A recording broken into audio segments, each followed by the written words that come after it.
Editor Ducky here. Just to let you know that when you see this video, it'll be the last few days of our Kickstarter, so please go have a look. There will be a link below. But otherwise, we went to MCM and we talked to some amazing authors, and that's basically what we wanted to share with you today. We have A.K. Faulkner, Mark Stay and Will Soulsby-McCreath, who are being amazing and talking to us and talking about their writing journey. So please enjoy. Bye. Hello, Tentacle Quill back at MCM, and we're talking to AJ Faulkner. Hello. Hi, can you tell us a bit more about your books? Yes, certainly. It's urban fantasy. It's an ongoing series. We've got 9 books so far. The 10th one's actually out next week. Dun, dun, dun. And we've got 2 guys living in San Diego. They both have powers. Ooh. They are both rubbish at them. One is so bad he doesn't even know he's got them. Oh no. And then a Celtic god walks in, literally, rings the doorbell, and wants something from them. They can't or won't provide it. That always makes it the best thing, you know? Right? It's just like you get a really old god, you know, doesn't understand boundaries, and you say no to them. That's going to go really well. So they have to work together to learn to control their powers and survive. That's giving like American Gods a little bit. Yeah, it's very like American Gods. If you've ever read like the Tarot sequence, it's big. It's very, very like Tarot sequence in a way, and White Trash Warlock. Fairly good omens in some ways. So yeah, basically urban fantasy, but gay. Yay! You're a very queer author. Yes. So I've heard. How does that come across in your work, or is that something separate for you? No, it's very much in the work. I don't find it possible to not put queerness in the books. It's just like, can't keep them out. But it also leads to a completely different worldview in the books. It's not about people's sexuality, it's about how, because queerness inherently puts you outside of society, and but it also alters your interactions with people, the friendships you make, the families you put together, and so the whole series is hella queer. Like, we love it. We love it. It's always best when you get some reviewer who goes, "Oh no, there's just so many queer people. There's not this many queer people in real life." We all my friend group. Yeah, we all just clump together. It's literally. We've got a token straight. He's lovely. Exactly. That's all you need, really. You know, for the diversity. Yeah. Who've been like your inspirations in writing? It's a very, very eclectic mix, like Terry Pratchett. Love him. Which these books are nothing like. Do not think, oh yeah, they love Terry Pratchett. No. But massive inspiration in just the humanity he put in his books. Yeah. And the kindness and the anger as well. There's a lot of anger in his books. Terry Pratchett, a lot like 60s and 70s, like golden age sci-fi. I read so much. Like you go back and look at it now, and you're like, oh my god, this is horrific. But at the time, I grew up on this, so like Stainless Steel Rat and all, you know. Exactly. And like nowadays, like I say, Katie Edwards, very, very good. David Slayton, fantastic. So so many. I'm just going to be here for the next 20 hours listing them all. You're among friends. And what's the story behind the sweary crows? Oh, poor little Windsor. He doesn't come in till book 3. He doesn't start speaking until book 5, but his first word is poop. Fantastic. And like most baby corvids, he's a complete little git. So in the moment he hears a swear word, he just picks it up and adds it to his vocabulary, and you're just like, oh no, you little... No. But you can't call him names because he'll pick those up as well.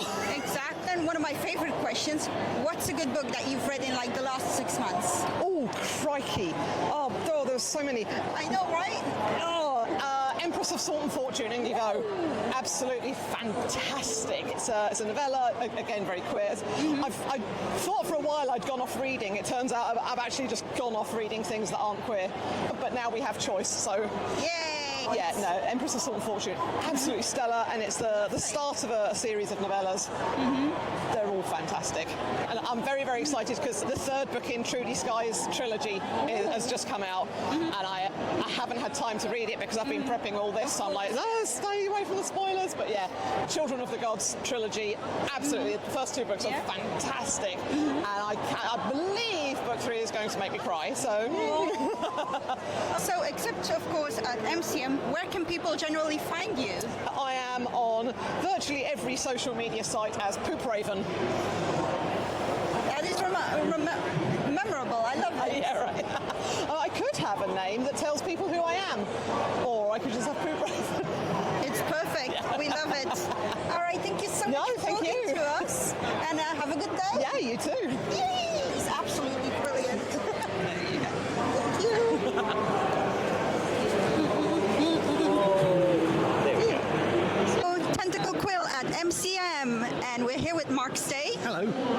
prolific author. Can you tell us a bit more about your books? Yes, well, I've got the Witches of Woodville series here, which I pitch as a cross between Dad's Army and Bedknobs and Broomsticks.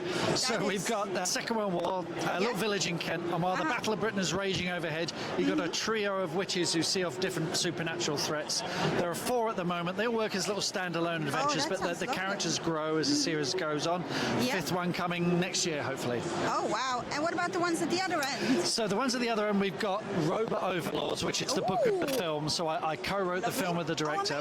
And then I did the book of the film. That was my first ever novel. Oh, wow. Then we got Back to Reality, which I co-wrote with my co-presenter of the podcast, The Bestseller Experiment, which we did we challenged ourselves to write that in a year and get it up the Kindle bestseller charts. And we were #1 in sort of 10 territories around the world. Oh my gosh. And then I got The End of Magic, which is the first in a fantasy trilogy, which is about a fantasy world where magic is suddenly gone. And you got these guys on a quest who, it would have been tricky with magic. It's basically a march to death without magic. Oh, no. So it's very epic and very bloody, very funny as well. And the second book, The End of Dragons, is on the way later this year. I see. How did it feel to go from like a single standalone book to like a series? It's transformative, actually, because I think once you have at least 3, people start thinking, the thing I hear a lot is, oh, I really want to get into a new series. You know, and people want to lose themselves in a world. And that's what you can do with these books. You know, you can just step away from the realities of life and just get away from it all. It's amazing. What advice would you give to yourself 5, even 10 years ago when you started writing? You have to keep the faith, I think. There are times when you think, why am I doing this? What's the point? You know, but I think resilience is such an important thing in this industry. Really is. You can get knocked back. You can look at other people and realize, hang on, are they doing better than me or what? But you can only run your own race. That's the thing. And, you know, you've got to challenge yourself to do better things, to move on and evolve as a writer. But, resilience is everything, I think. Yeah, I get that, So, how did you go about doing all the research for this? Like, did you just go first-hand accounts? Or? Well, we moved to Kent 6 years ago, and the Second World War was still all around. There's still pillboxes. There's a RAF museum nearby. You know, it's and you think, oh, above us, you know, these battles took place. And also, Kent is full of strange little villages where strange things. You know, you got Pluckley up the road, which is the most haunted village in the country, and so it was really inspired by us moving there. And me thinking, I'd had this idea for kind of a British Buffy the Vampire Slayer for years, and I couldn't quite get it to work. And then I thought, oh no, actually, let's set it in the war. Let's set it in a little village, and let's have strange stuff happen there. And for some reason, it all just clicked into place after that. That sounds amazing. Last question, and my favorite. What is the favorite book of yours that you have read over the last 5 months, say? Oh, that is a really good question. I really got into Kate Atkinson, Life After Life. Life After Life. Which is kind of, it's like a time loop story. And it is just breathtaking. It's a wartime novel as well. Oh, lovely. And it just, I mean, it's an old book. It's like maybe over 20 years old. Totally blew my mind. She's a fantastic, she's the kind of writer you look at her and you think, there's room for improvement, Mark. Okay, and where can people find you? Well, just look me up. My name's Mark Stay, markstaywrites.com. I'm Mark Stay on most of the social media. Just come and say hi. Lovely. Thank you so much for seeing us. Absolute pleasure. Hello again, MCM. I'm here with Will, and we just spotted their amazing table, so we just wanted to talk about like what's inspired you to write. Well, I have been writing since I was a kid, but what I really wanted to do was fill what I saw as a gap in the market about like queer and disabled protagonists in sci-fi and fantasy, because you get a lot of like books about being queer, but not books that are kind of incidentally queer, where the characters just are and exist and get to go on quests and adventures and travel in space and stuff. So no, I get that. So you've been writing a long time then? Yeah, I started publishing books in 2021. Oh wow. Yeah, but I've been writing since I could hold a pen. Oh wow, I know that feel. We've gotten a lot better with like representation, but how do you feel we could make it even better? Well, I do. I think that the big thing that I like to see, and I feel like I don't get to see enough, is people just like normalizing queerness within their narratives. Like, there's a lot of fantasy books that lean heavily on tropes about like medieval England and medieval Europe, and that's totally fair and fine, and I enjoy those. But they tend to bring with them the trappings of like, this is what a woman looks like in the medieval era, this is what queer people existed or didn't exist like, and it's like, but why though? Because it's pretend. Yeah, exactly.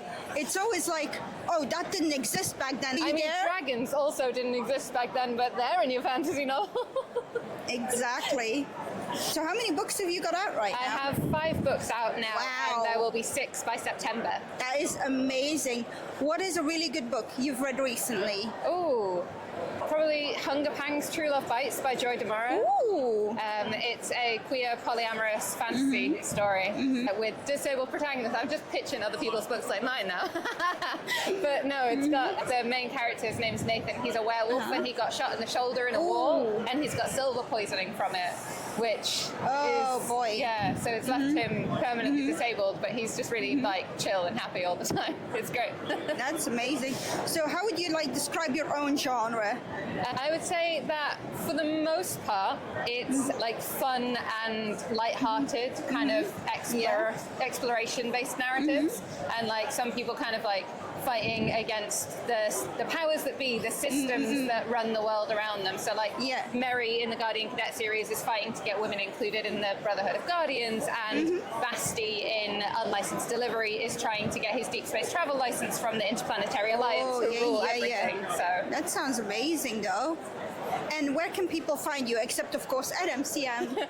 Well, I am on Instagram and Tumblr and YouTube as @NoPoodles.